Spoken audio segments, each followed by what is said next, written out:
আমি যে নোটিশটা দিয়েছি এটার উপর তো আমার বক্তব্য আছে। ব্যক্তিগতভাবে এটা এত বেশি হুমকির মুখোমুখি হতে হচ্ছে। মাননীয় স্পিকার, আমি আসলে নির্বাচনের আগ থেকেই আপনারা জানেন আমি যে অঞ্চলে জন্ম নিয়েছি সেই অঞ্চলে একটি দ্বীপাঞ্চল, এবং যেখান থেকে ইলেকশন করেছি সেই জায়গায় ভূমিদস্যু জলদস্যুদের উৎপাত অনেক বেশি। এটা ধারাবাহিকভাবে গত পরশু আমি হাতিয়া থেকে আসার সময়ও প্রশাসনিকভাবে এবং বিভিন্ন মারফতে জানতে পেরেছি। আমি যে ফেরিতে করে আসতেছিলাম আমার উপর আক্রমণের জন্য ডাকাত দল প্রস্তুতি নিয়েছিল, তারপরে প্রশাসনের সহযোগিতা আমি সেখান থেকে এসেছি। এর আগেও আমি 2 বার আক্রমণের শিকার হয়েছি, নির্বাচনের সময় 3 বার আক্রমণের শিকার হয়েছি। আমার পক্ষে যারাই কোনো কথা বলে, এমনকি মসজিদে আমার জন্য দোয়া করেছে, সেই মসজিদের ইমামকে মসজিদের ভিতর থেকে বের করে এনে প্রচণ্ডভাবে তার উপর হামলা করা হয়েছে, এবং তাকে আজকে প্রায় 1.5 মাস ধরে তাকে চিকিৎসা নিতে হচ্ছে। আমার উপর যারা আক্রমণ করেছে আমি আপনাকে সেই জায়গায় কিছু নোটিশের সাথে কিছু ডকুমেন্টস দিয়েছি যে সরাসরি অস্ত্র হাতে আমাকে কোফাতে আসা হয়েছে। একজন সংসদ সদস্য হিসাবে আমি এই বিষয়টা এখানে উপস্থাপন করতে বাধ্য হচ্ছি, কারণ এই জায়গাটায় আমি মনে করি সন্ত্রাসীদের কোনো রাজনৈতিক ঠিকানা নেই।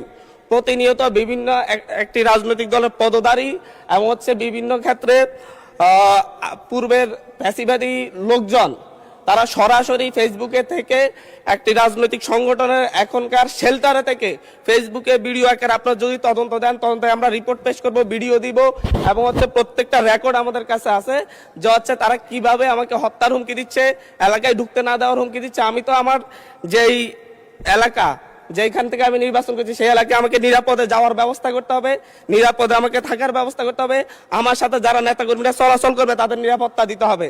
এটা একজন বিশেষ অধিকারের ব্যাপারে, এটা বিশ্বব্যাপী একজন সংসদ সদস্যের বিশেষ নিরাপত্তা বিধান করা রাষ্ট্রের দায়িত্ব, সরকারের দায়িত্ব। অথচ আমার উপর সরাসরি ভিডিওতে এবং সংবাদ মাধ্যমে প্রকাশিত সরাসরি অস্ত্র হাতে আমাকে কোপাতে আসা ব্যক্তিও এখন যখন আবার আমার নেতাকর্মীদেরকে হুমকি দিচ্ছে, তাহলে তো আমি অবশ্যই নিরাপত্তাহীনতায় ভুগবো। তো এই ব্যাপারটা অবশ্যই গ্রহণ করে আমি মনে করি একটা তদন্তে পাঠানো দরকার, সংসদীয় তদন্ত হতে পারে, এবং কারা এই ব্যাপারে আমাদেরকে, আমি সহ আমার নেতাকর্মীদেরকে কিভাবে হত্যার হুমকি দিয়ে এবং এখন এলাকায় থাকে সরাসরি আক্রমণ করে, এমনকি আমার উপর আমার নিরাপত্তা দিতে যাওয়া পুলিশের উপর আক্রমণ হয়েছে। নট এ সিঙ্গেল আসামি অ্যারেস্ট হয়েছে। ভোটের দিনে আমার উপর আমার গাড়ি বড় হামলা করে, আমার গাড়িতে 6টা কুপির দাগ এখনো আছে, এখনো তারা এলাকায় ঘুরে বেড়াচ্ছে। বিটিভির সাংবাদিককে কুপিয়েছে, এখনো এলাকায় ঘুরে বেড়াচ্ছে। এই প্রত্যেকটা আসামির ক্ষেত্রে দেখা যাচ্ছে তৎকালীন ইউনিয়ন বিএনপির সভাপতিকে হত্যা করেছে, ইউনিয়ন বিএনপি সদস্যকে হত্যা করেছে। এই ধরনের হত্যা মামলার আসামিরা, এই ধরনের হত্যা মামলা, আমি আমার বিশেষ নিরাপত্তার বিধিতে কথা বলতেছি, আপনাদের উপরে হামলা হতে পারে এভাবে না। মাননীয় স্পিকার, এটা একেবারে মাননীয় সদস্য, আমি আমার নিরাপত্তার কথা বলছি, আমি কনসার্ন জানাচ্ছি, এবং আমার উপর যদি পরের বার আক্রমণ হয় সেটাকে ট্রেজারি বেঞ্চ থেকে দায়িত্ব নিবে কিনা এটা তাহলে বলুক যে আমরা দায়িত্ব নিব, আমরা সরকারের দায়িত্ব আছে, পরের বার যদি আপনার উপর আক্রমণ হয় আমরা দায়িত্ব নিব। আমি বসে যাচ্ছি, আর নয় বলতে হবে যে যারা এই সন্ত্রাসী কার্যক্রম করে তাদেরকে আইনের আওতায় আনবো আমরা। ধন্যবাদ মাননীয় স্পিকার, আপনাকে ধন্যবাদ। মাননীয় সদস্য যথাযথভাবে বিধি মোতাবেক তার নোটিশটি প্রদান করেছেন বলে আমার বিশ্বাস, এবং বিধি মোতাবেক আপনি সেটা নিষ্পত্তি করেছেন, আপনার সিদ্ধান্ত জানিয়েছেন। এরপরেও তার নোটিশটি আপনি দ্বিতীয়বারের মতো আবার পড়ে শুনিয়েছেন, আপনাকে অসংখ্য ধন্যবাদ।